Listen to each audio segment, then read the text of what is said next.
యుక్తాహార విహారస్య యుక్తచేష్టస్య కర్మసు యుక్తస్వప్నావబోధస్య యోగో భవతి దుఃఖః.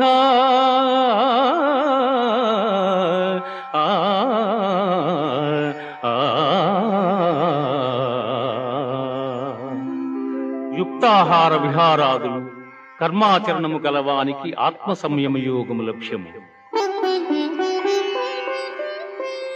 యథా దీపో నివాతస్థో నేంగతే సోపమా స్మృత యోగినో యత చిత్తస్య యుంజతో యోగమాత్మనః. గాలి లేని చోట పెట్టిన దీపము నిశ్చలముగా ప్రకాశించులాగునని మనోనిగ్రహ